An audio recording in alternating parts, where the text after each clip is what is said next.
Assalamualaikum warahmatullahi wabarakatuh. Bertemu lagi dengan berita horor. Cerita dari Dioseta. Yang mau berkunjung saya sertakan linknya dan bisa dilihat di deskripsi. Kisah ini menceritakan petualangan Dananjaya Sambara. Ini adalah kelanjutan dari 4 bagian sebelumnya. Buat yang baru bergabung bisa baca dulu bagian 1 dan 4 lewat link di bawah ini. Imah Leuweung bagian 5 Braka Raswana. Cerita mengenai Mbah Wira sangat sulit kami percaya.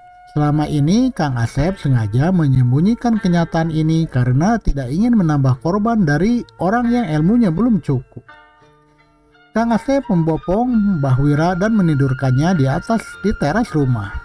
Setelah mendengar semua cerita itu, kami belum memutuskan apa yang akan kami lakukan setelah ini.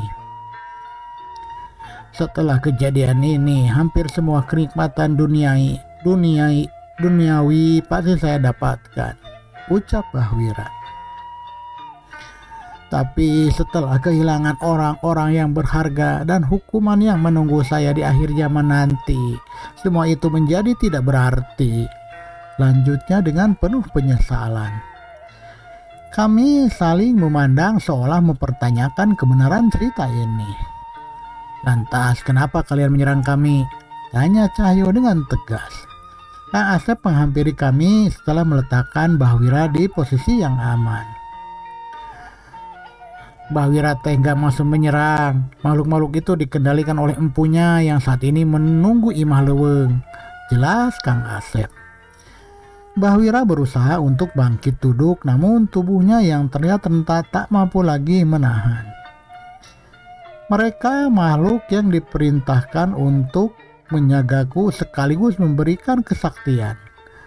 Saat makhluk itu musnah, semua ilmu ini akan sirna, setidaknya sampai iblis itu sadar dan mengirimkan utusannya lagi. Jelas Mbah Wira dengan memaksakan tubuhnya.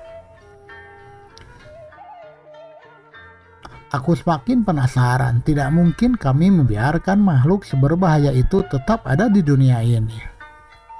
Mbah Wira, Kang Asep, sebenarnya makhluk apa yang harus kami hadapi? Tanyaku. Kang Asep memandang Mbah Wira seolah meminta persetujuan untuk bercerita. Kang Asep nggak pernah ngelihat secara langsung, cuma berdasarkan cerita Mbah Wira aja, ucap Kang Asep. Kami memperhatikan Kang Asep berharap mendapat petunjuk mengenai musuh yang akan kami hadapi. Iblis ini lahir di sebuah kerajaan jauh sebelum masa penjajahan. Seorang manusia yang haus darah dan telah menghabisi ratusan orang tidak berdosa hanya untuk menyempurnakan ilmunya, cerita Kang Asep.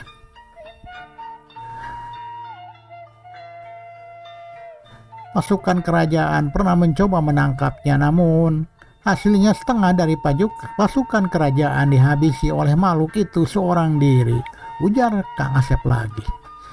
Aku bergidik ngeri mendengar kemampuan dari makhluk itu. Jika itu benar, kami harus bersiap akan besarnya risiko yang kami tanggung. Lalu apa yang terjadi pada makhluk itu? Tanya Paku suara penasaran. 3 tahun setelah makhluk itu mendapatkan kesaktian, muncul orang sakti bernama Chandra Mukti yang mencoba menghentikan kekejaman makhluk itu. Mereka beradu ilmu hingga keduanya meregang nyawa. Jasad Chandra Mukti dikuburkan di kampung ini, tepatnya di tempat pohon beringin raksasa yang saat ini berdiri di tengah kampung ini, ucap Kang Asep. Kami menoleh ke arah pohon beringin yang bahkan masih terlihat dari tempat ini. Di balik kokohnya pohon itu berdiri, tidak ada yang menyangka ada cerita kelam di belakangnya. Bahkan kurasa warga desa ini pun tak tahu cerita ini. Apa yang terjadi dengan makhluk itu? Tanya Cahyo tidak sabar. Kang Asep menarik napas siap melanjutkan ceritanya. Bencana makhluk itu tidak berhenti bahkan saat ia telah mati. Rohnya bereinkarnasi menjadi sosok iblis haus darah, menjebak manusia yang mencari ilmu seperti Pak Wira. Lanjut Kang Asep. Lalu siapakah nama makhluk itu? Tanyaku pada Kang Asep.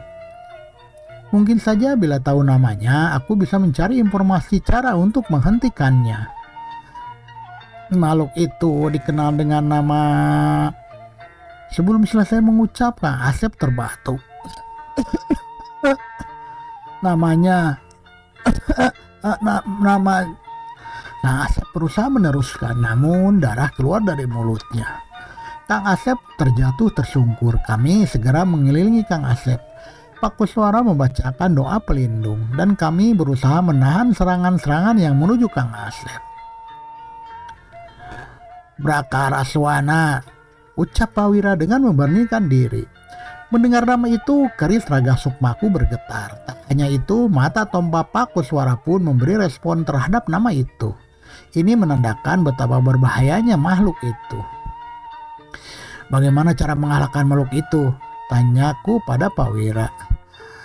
Tidak ada yang tahu, harus ada orang dengan kesaktian setinggi Cendramukti untuk mengalahkannya, atau... Cerita Mbah Wira menggantung. Atau apa? Cecar Cahyo. Seharusnya makhluk itu memburu tumbalnya sendiri, tapi saat ini dia tidak pernah keluar dari Imah Leweng dan hanya mengirimkan demit-demit utusannya.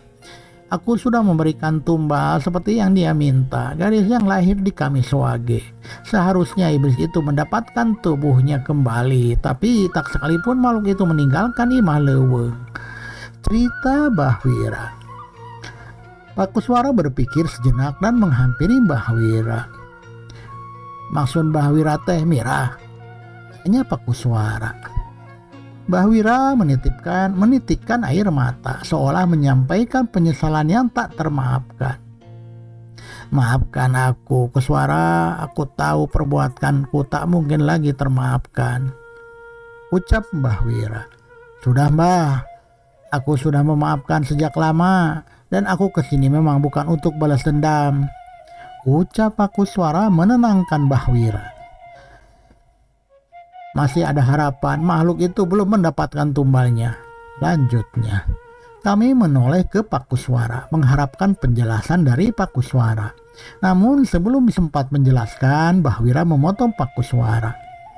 Tidak mungkin, aku melihat sendiri anak itu mati dan kamu ada di sana juga kan?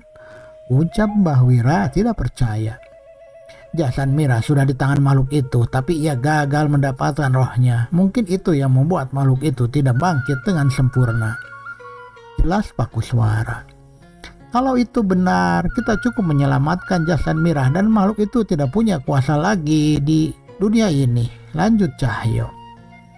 Benar, tapi nggak semudah itu, jawabku, sambil mengingat kejadian di Imah Leweng ketika aku hampir kehilangan nyawa saat bertarung dengan setan-setan anak buah Brakaraswana. Pak Kuswara sendiri seolah sudah mengerti apa yang harus diperbuat. Kang Asep, jaga Mbah Wira ya. Selama kami pergi teruslah berdoa dan tunaikan kewajibanmu sebagai umat Tuhan yang Maha Kuasa. Apapun yang terjadi kepada kita setelah ini tentu semua atas izinnya, ujang Pak Kuswara kepada Kang Asep. Kami ikut berdiri bersiap meninggalkan tempat ini. Masih banyak yang belum kami mengerti, tapi kami tahu Pak Kuswara akan menjelaskan semuanya kepada kami. Kuswara, dengan sekuat tenaga Mbah Wira mencoba berdiri. Kau tahu di mana Mira saat ini? Tanya Mbah Wira. Pak Kuswara menoleh dan menjawab pertanyaan Mbah Wira. Dia aman, Cendramukti yang menjaganya. Selesai. Bersambung ke bagian 6 dengan judul Para Penghuni Neraka. Terus ikuti channel Berita Horor. Jangan lupa subscribe, share, komen, dan nyalakan tanda loncengnya supaya tidak ketinggalan cerita-cerita dari Berita Horor. Sehat selalu dan berkah. Wassalamualaikum warahmatullahi wabarakatuh.